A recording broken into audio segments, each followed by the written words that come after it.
kung may teammate kayo. And paano kung mag-isa ka lang program? Paano kung wala kang pakialam kung mahirap siyang basahin? Paano kung forever alone ka? Hindi na problema yun.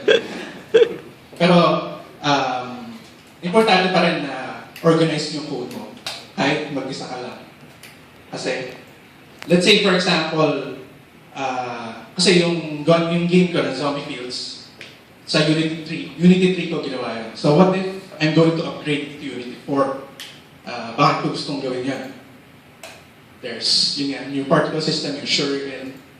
There's the new animation system, that's Mechanim. So, cool, let's switch to Mechanim. Pero, sabihin nun, kung switch ko sa yung bagong animation system, kailangan kong isa-isahin yung 2009 of code na yun. And every time meron akong line of code na gumagamit ng lumang animation system, i-replace ko yun sa bagong animation system. And in fact, every time na may kailangan akong baguhin sa player class ko, kailangan kong tingnan mali yung 2009 of code na yun. And isipin yung mobile game parang yun. So bakit nagkaganon? Bakit ako nagtsatsaga na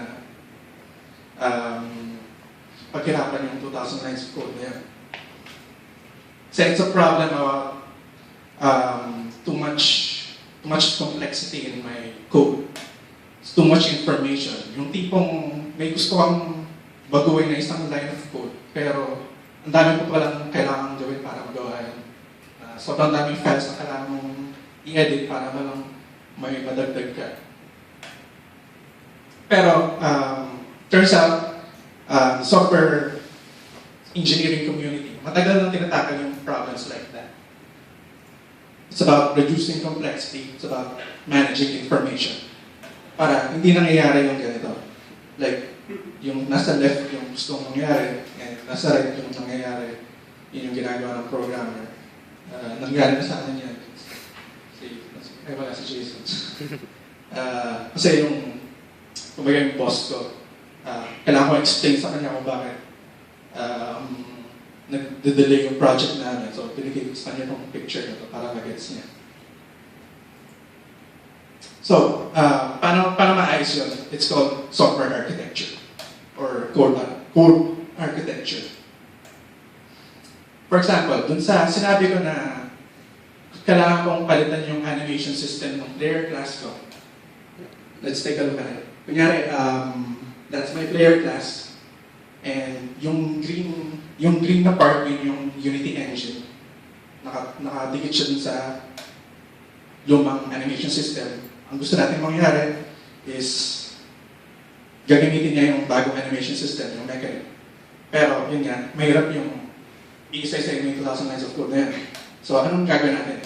What if I make a new class called player animation? Yung class na yun, siya lang yung merong animation code. Lahat ng animation sa player class, tatanggalin ko na. And ang mangyayari niyan, yung player animation na class, it's a variable inside the player class.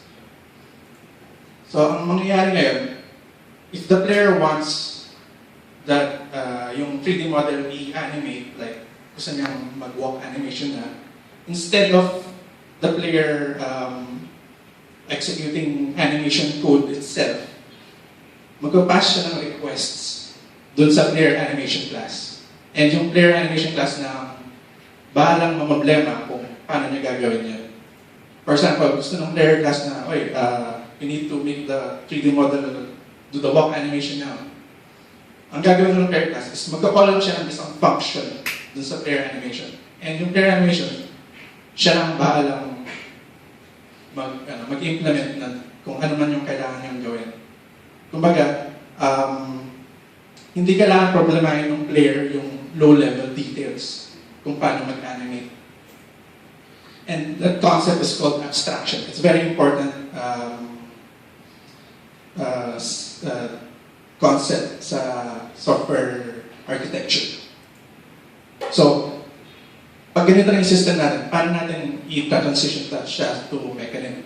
Ang gagawin mo lang, gagawa ka ng bagong class na duplicate siya ng player animation, yung laman ng code niya. But, i-edit mo siya na ang laman niya, imbis na ginagamit niya yung old animation system, yung commands niya sa loob is yung new animation system na. So, all we need to do is tatanggalin natin yung variable natin from the old player animation class. And yung variable na gagamitin natin ngayon is the player animation class. And okay na yun, ganun lang. So, essentially, you just swap systems from, mas madali na mag-swap ng implementations if you separated the animation to its own class. So, tapos na yun. In fact, every sort of ability that the player can do, it's best if you, for my situation at least, it's best if I separate that into its own class. For example, yung movement, you put that in its own class. So, yung movement class, siya lang yung bahalang mag-move nung player. Like, if it's a character controller, yung movement class lang mag-access nun. Or if it's a rigid body, yung movement class lang mag-access nun. And the player will just make requests to the movement class. Hindi na niya kailangan problemahin. So, let's say, for example, nung una, character controller ang ginagamit mo, character controller is the one of the components that Unity uses to make your character move. And rigid body is another way to make your character move. So, if you put it in a separate class, madali nang palitan siya. And stuff like attacking. Let's say, depende kung anong weapon ang naka-equip, kung anong klaseng attack, like if it's a melee or range attack. So, if you put that in attack class, yung attack class na yung problema kung maglaman siya pa siyang projectile or mag-deal ba siya ng melee damage or does it do area of effect damage, splash damage. So, if you move all of those details sa attack class, hindi na mas madali nang basahin yung player class. And of course, GUI, it's usual to move display code into its own class. That's what they call a model view controller.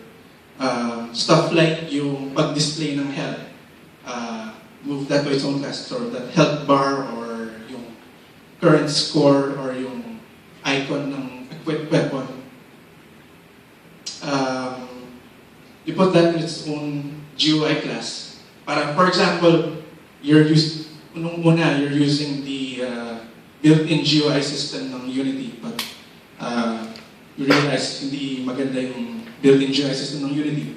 So, there are actually plugins na nabibili mo, like NGUI, that make it easier to create GUI. So, let's say, for example, you need to change the GUI code. So, yung player GUI class lang ang kailangan mong baguhin. You're sure ka na hindi mo kailangan tingnan yung code ng ibang classes if you're going to change the GUI. Kasi alam mo na, yung lahat ng GUI commands, linagay mo lang sa player GUI class. So it's easier to change your code. So in fact, ang nangyayari, yung player class, wala na yung implementation details sa kanya. It's more like he's a conductor ng orchestra na siya lang yung nagsasabi dun sa mga ibang maliliit na classes what to do and when to do it. So parang nagko-coordinate na lang siya ng kung anong gagawin ng mga other classes na nasa loob niya. And I just have to explain na that technique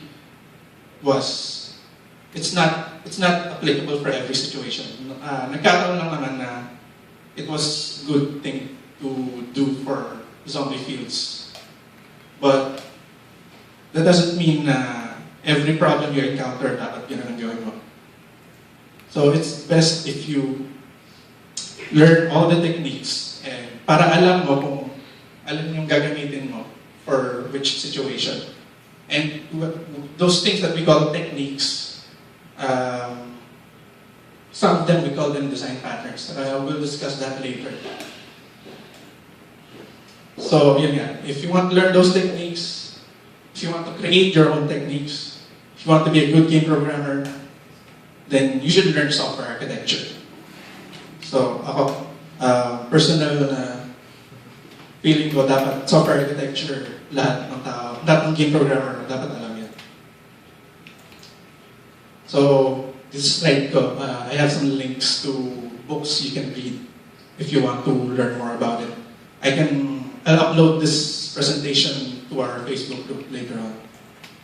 So, ayan, a little bit about me. I'm Chief Technological Officer of Dreamlords. That means I'm the head programmer sa buong company. And stuff like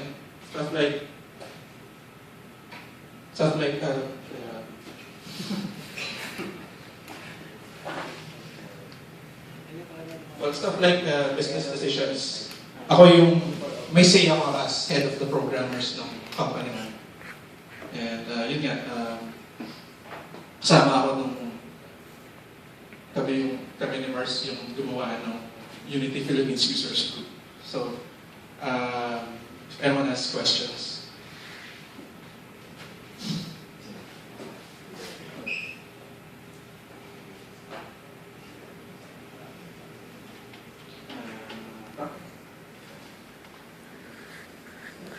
Okay, so Ferdy will be here to answer questions. Maganda sana if you have any questions, you can simply approach Ferdy. There's another thing I wanted to add here sa presentation with Ferdy.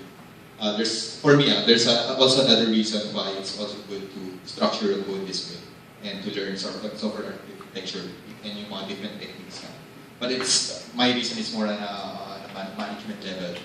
So if you think about it, if you're working in a team, it's also easier to distribute your workload if you have separate files or classes for each. If you're doing all of your code under one class or under one file, then if you're working in a team, everyone has to edit that file. Magulo yun, di ba? There could be version control, pero it's still magulo. A good way to delegate work sa team members is always to segregate mga functionalities ng code. So this is one way. So if you're working in a team, you can have one person working on this class, another person working on another. So it's also easier to collaborate. Good. Are there any questions pa? It's an abstract concept sa ngayon. But like Ferdy mentioned, there are also a lot of techniques that we should learn later on, and those are the things that we wanted to share with the group. So, no questions? Ayos. Ayun, we have a question. Have you found any good software architecture for online games? Do you have a design pattern to recommend, or What kind of, when you say online game? Just client server, simple client server. Are you looking into like something like Not like any mode level, just maybe 2-4 players. So it's like LAN. Yeah, multiplayer. Okay, what aspect of are you talking about? Like just like the high level overview of like what is there a design pattern that you found best work well for you for these kinds of games? Or is there a certain organization for your class? Your classes?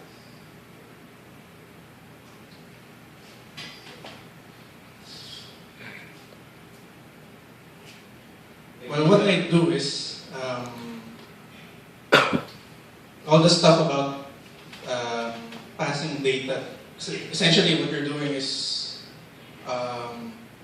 like if it's a server client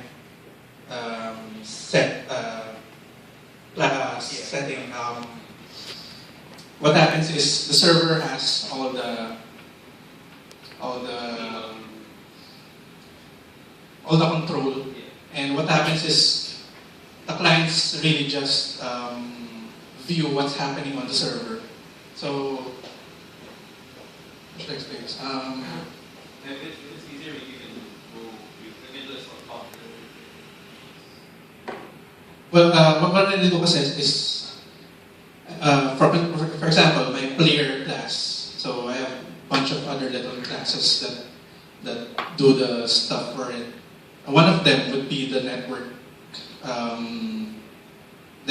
class for characters. What it does is it's the one that handles sending the data and synchronizing the data for each for the server. For example, the position and the rotation and stuff like if it made an attack or something. So I'm just passing those variables, but all the other classes they just sort of listen or like they read the values that the network class gets. So, for example, if what happens is it will continually send position data, and what's going to happen is, for example, the movement class will read that position data and it's going to like interpolate. If you're familiar with that, it's going to interpolate to that position that it got from the network. Yeah, that's one thing I can think of. To add to that, I think from based on experience, what's really critical when it comes to coding for multiplayer network is you should have at least siguro one class lang talaga to handle yung network part.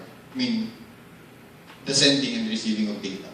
Because from experience, yun yung talagang part of the design concept that you will change a lot. Kasi later on, if you find out merong a different plugin or a certain technology, if you want to change from UDP to BCP, other protocols, so you will want to edit that class. Pero it's really on yung part ng sending and receiving of data.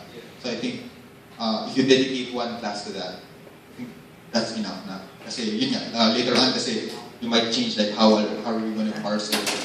So at least yung parsing, it takes place in one area. Or you can like have like metadata or when you receive the data that you get in, you can get yung first byte niya or first bit niya to know where to pass on yung mga next part ng data. Kasi if you receive it, it's like, for example, a string, please get the first character, get that. So you want to have a class that actually controls yung part na yun. Yung just how to manage or how to organize the data that you get or you send. So, I've seen other structures na magkahiwalay yung classes for sending and receiving. Kasi it's just really how to connect to which protocol or which service. But yung receiving, it's all about what to do with the data that you get. So you need to know like where to send the data. If it's about movement of the player, at least you know by the first few bytes na you should send it to the character movement class. If it's for physics, send it to another class. So it's all about how to handle that data. But I would suggest, siguro, in a more personal note as well. Kasi yung question mo was more about LAN, right? Like global network. But if you're thinking about cloud services, okay, so that's also a possibility. Like, not really MMO level, but yung simpleng connecting to Facebook, for example, or connecting to a dedicated server. Let's say may backend kayo. Okay, so one thing that you can do is there are a lot of services ngayon na they're providing backend as a service. So they're also giving out APIs, plugins for Unity. Okay? So when you download their plugin, pasok nyo na sa Unity, and then you can configure na connect na kayo sa server. So that's also one of the topics din na gusto kong matackle siguro in a future discussion na how to handle yung mga backend services. Ayun, I hope na answer namin yung question. Okay. Any other questions pa regarding sa topic? Okay? Uy, ayos. Sinong next speaker? Gusto mo, susunod natin yung sagot. Para, Okay. Okay. So, our next presenter will be Marlon. Okay, so Marlon. Okay. Again, doon sa mga bagong dating, thank you. Maaga kami nagsimula. Sorry. Bira lang kasi maaga kami nagsimula. But, yung kanina, when we started off, what we discussed was yung group na to, we really wanted to tackle yung a series on technical discussions. So first off, yung software architecture. So we were thinking of doing a series on design patterns. Kasi based on the questions that we received from sa groups, we found out that there are a lot of new programmers or new game developers who are actually more interested in how to optimize their code, how to structure things more efficiently. So that's the reason why we're tackling software architecture as our first topic. And then, like I mentioned, we'll be doing several other talks later on about features naman ng Unity and other external services like backend, connecting to Facebook, what's the best way to build for mobile devices. So, good. I hope umabot kayo lahat sa mga talks yun. Let's leave that last week.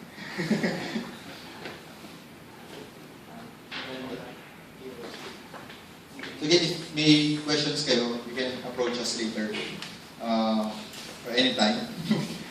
And if bagong masali pa kayo sa Unity groups, so feel free to ask around or post dun sa groups if you have any questions. Very active naman si Fergie dun. Tapos si Marlon.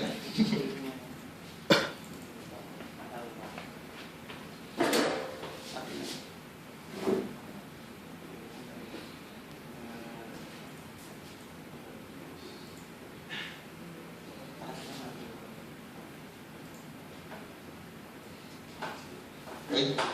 Again, thank you for coming. Yung next presenter natin si Marlon. He will be discussing yung game niya na ginagawa.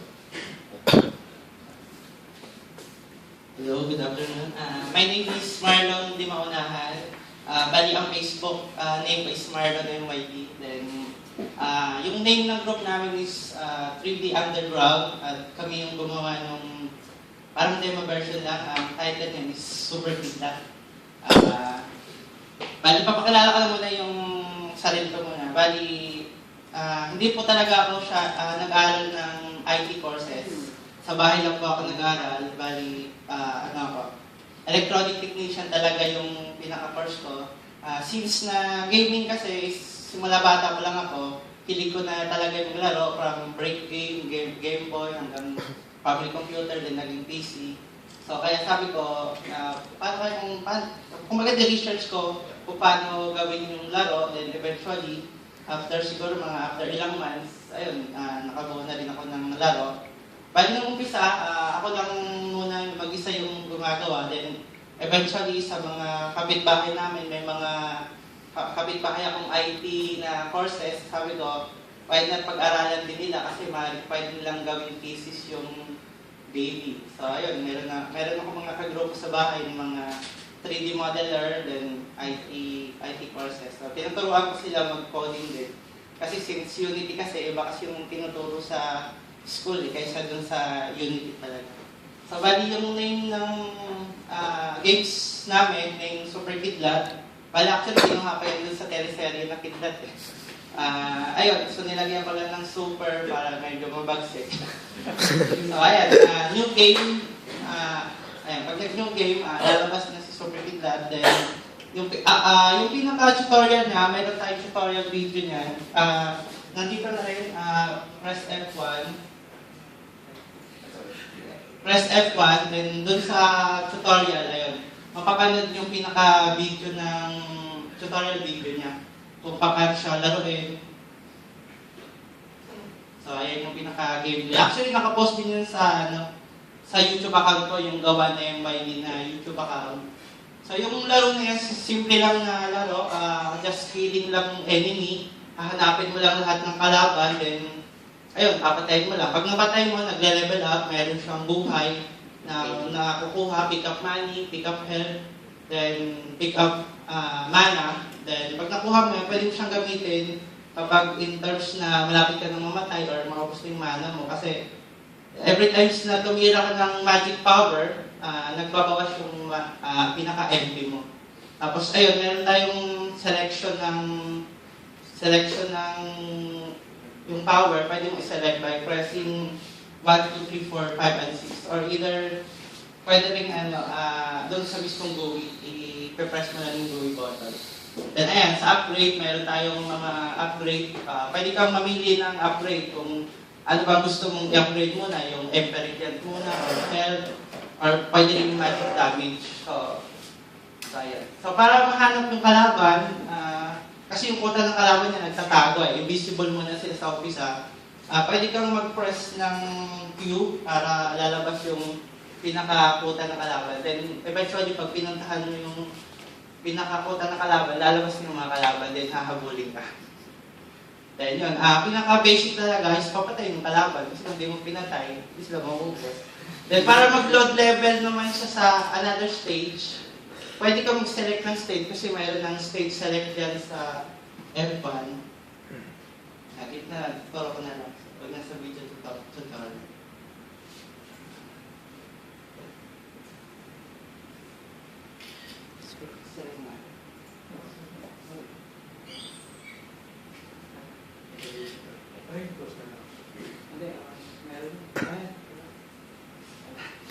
Actually sa video tutorial pala, kasi nga super haba yung tutorial, no? Pwede ka mag-press ng S para mag-skip yung video tutorial. Then,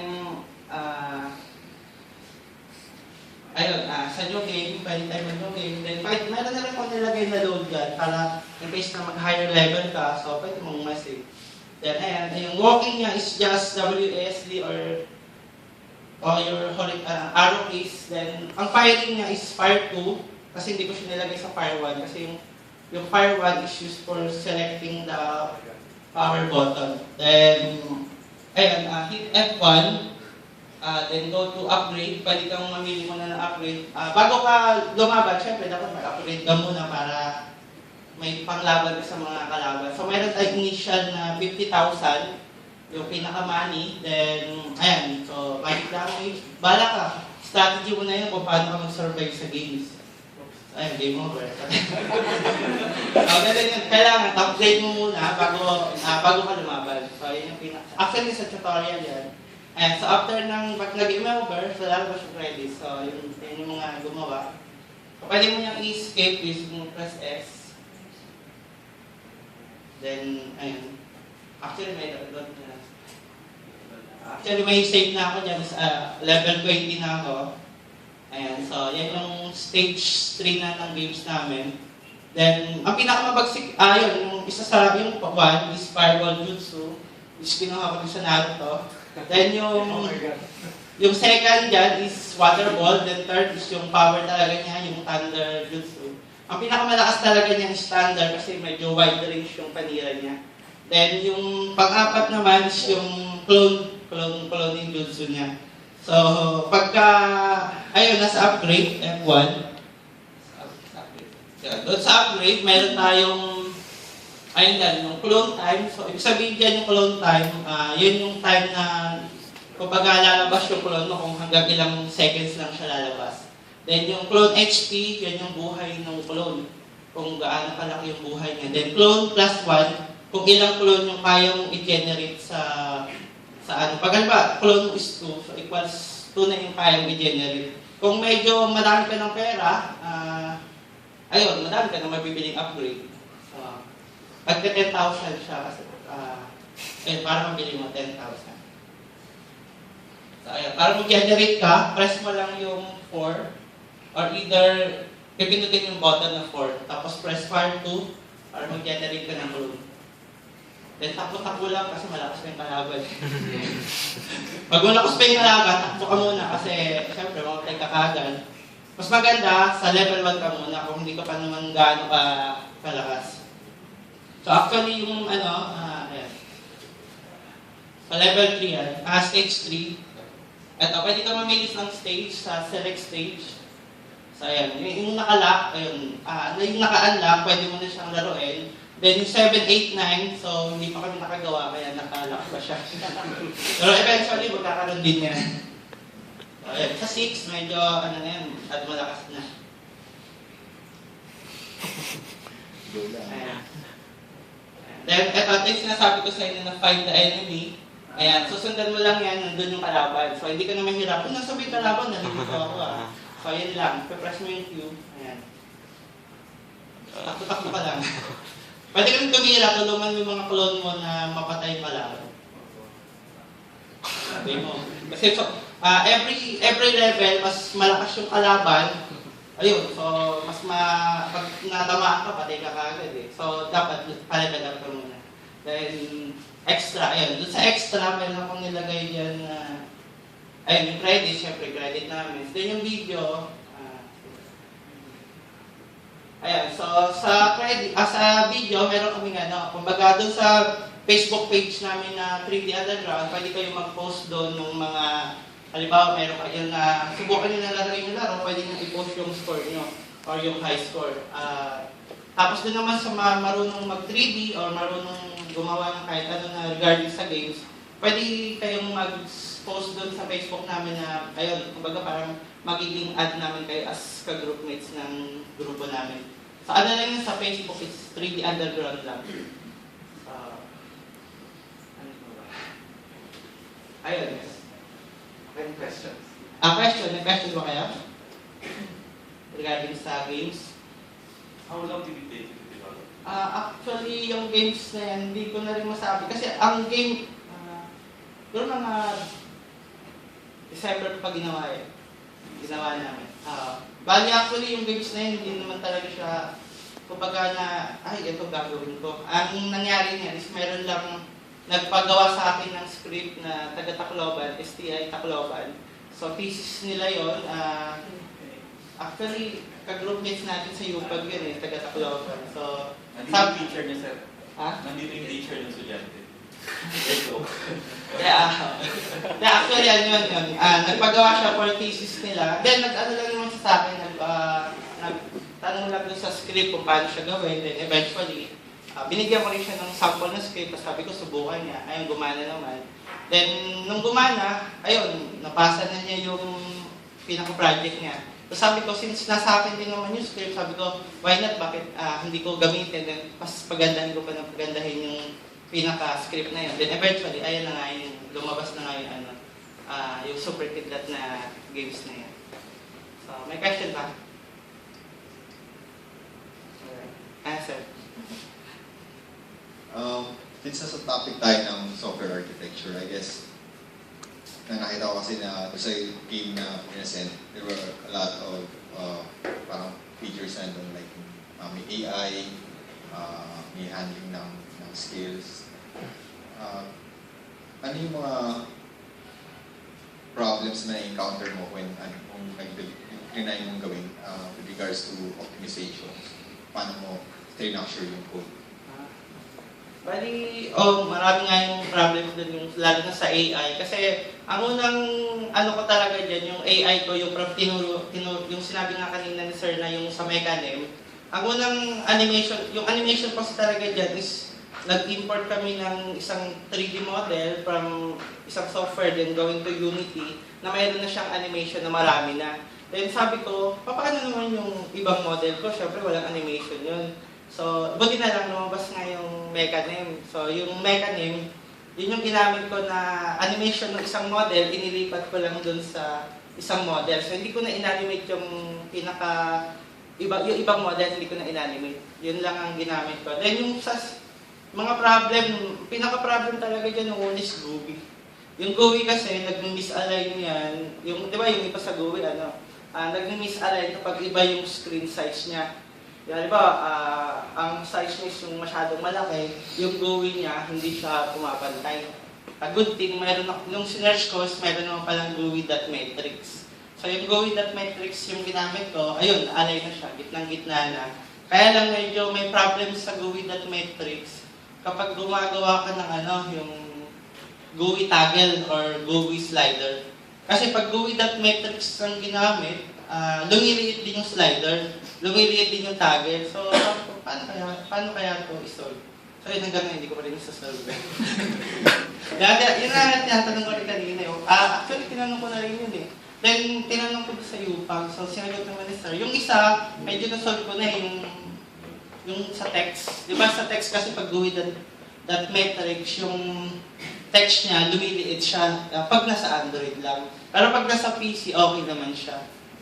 Pero ngayon, ayun, kasi isa pa sa din-develop namin games ngayon is yung rollable. Bali, i-roll mo yung ball, tapos yung butas is ilagan mo lang. Ang problema ko lang doon dati is yung sa text niya, pag na-build na siya sa Android, ang liliit ng sulat, as di makita. So sabi ko, itatry ko, mesh naman. Nung tinry ko yung mesh, okay siya. Malinaw, kahit some size, okay, pantay. Problema, malabo. Malabo yung 3D text better. Yung, malabo eh, no? Malabo pag sulat niya. So sabi ko, kaya ganun, paano kaya ito yung ano eh? So, yun, ang nangyari, nag-search ako sa Wikipedia. Ayun, meron namang sinabi na suggestion. Kaya ayun, medyo nasolve na rin. Pero yung target, hindi ko pa rin nasolve eh. Baka alam niyo paano i-solve. Lumilit yung Ay, yung target. Alam mo, naka-GUI.metrics ka. Mas maganda hindi mo galawin yung matrix kasi kasi di ba gusto mo yung alignment ng mga widgets mo proportional to the screen size. Gagawin mo lang yung X and, kunyari, yung X and Y position ng mga GUI mo, i-multiply, bibase mo dun sa screen width or screen height. For example, screen width times 0.5. So, ibig sabihin nun, palaging 50% ng screen width. So, palaging nasa gitna siya. Or like, gusto mo nakasentro yung label. May formula yun eh, para basically yung rec ng GUI, yun lang yung kailangan mong ayusin. Yung pinaka. Pero actually sinubukan ko na nahihirap siya talaga. Mayroon ba sample yan, sir? Para tingnan natin. Sige, sagot na siguro. May another question pa. Question. Violent reaction. Wala na. Okay, thank you, Marlon. So it's, yeah, thank you. Always good na makikita natin yung mga ginagawa ng community. So okay din na mag-represent ng mga games. That way, we can see na if ever we encounter problems sa development natin, then we see na there are other people na gumawa na pala na gano'n. So it's always good to see na sino yung pwede natin pagtanungan. So that's also one of the reasons why we're presenting the works of other people. So, okay. Sino yung next natin? Arnett.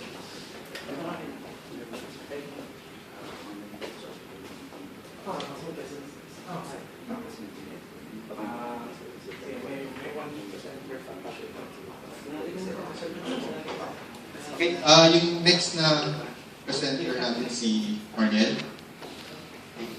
So, babala ako saglit kasi may ayusin ako sa mga bagong natin.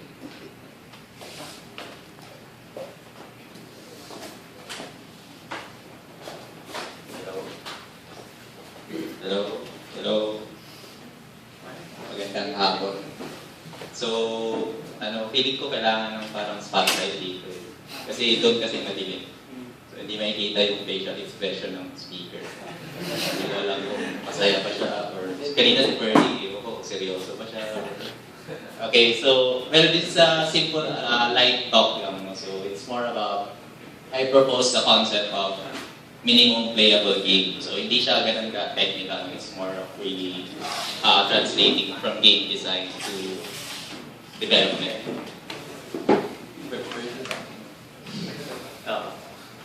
Okay, so what is a minimum playable game? Okay, so minimum playable game is the least amount of game elements that could make the game playable. So the keyword is the list. Okay, so, but how do we know what are these components, yung list na components na yun? So, before we proceed, so let's go back to game design basics. So, basically, there are three components of a game. So, hindi lang video game, any game, like tabletop games, card games. So, three basic components. So, first is goal, the goal of the game. So, it's it's a perceived goal to complete the game. So, it's a game, it's like parang mini problem siya. So, yung goal is how to complete that problem. So, that's something that gives a player an illusion. Kasi pag games, you're making an illusion. So, that goal is an illusion for the player to attain something. Okay? So, the next is what we call mechanics. So, mechanics is, so it's player actions, like the how. So, you move, you jump, you fire, move left, or you fire, so whatever. So, it's usually the tools for the player to achieve the goal. So, these are your mechanics. And lastly is obstacles. So, obstacles disrupts players to achieve the goal. So, yeah, mga kalaban. Just makes it harder for players to achieve goal. So, those are your obstacles. And challenge, gives challenge to the player. Okay, so let's deconstruct some games so we can identify goal, mechanics, and obstacles. Okay? So, who would like to raise your hand, children? I'll give you a star. Well, obvious naman di ba? Pac-Man. So, yung goal is eat all the ducks. So, the mechanics is, yan, si Pac-Man, move up, left, down, right, down. And then, your obstacles are your ghosts. Alright? Nakuha yung yung goal, obstacles, and mechanics. Ito, title it. Cut the rope. Okay, so, ayan, depende rin sa device, you can have interesting mechanics. So, this one, yung mechanics niya is physics. And then, you can swipe, you can cut pwede patulin yung mga threads, tapos let the physics. But, let the physics control yung candy. Yung goal is, yung candy, pakainin mo kay Nom-Nom. Alright? So, ayun. Yun yung goal, mechanics, and obstacle. Yung obstacle is, yan, yung level itself. So, tapos may physics, din siya. So, those are your obstacles. This one is very interesting. Minecraft. So, yung game na to, wala siyang obstacle. I mean, yung game na Minecraft, mayroong obstacle na yung mga creatures of the night. But then, yung Minecraft na just creating stuff. So, lang siya, goal and mechanics. So, the goal is whatever your goal is. So, sandbox siya. So, pwedeng gumawa ng castle or yung enterprise. Yung mechanics is, you collect yung mga cubes and then you can create stuff from those cubes. Yeah, Plants versus Zombies. Tower defense games are also interesting kasi yung obstacles is part ng goal. So yung mga zombie, yung goal is patayin mo yung mga zombie or kakainin ka niya. So yung obstacle is part ng goal.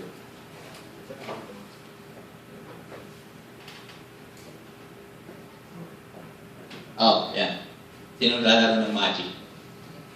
Okay, yung Magic, naman, ito, card game siya. So, it's very interesting kasi siya, yung mechanics niya, sobrang dami. So, it's a game where maraming mechanics. So, part of, yung pagiging game designer, part of parang magiging magaling na game designer guys, you come up with really interesting goal,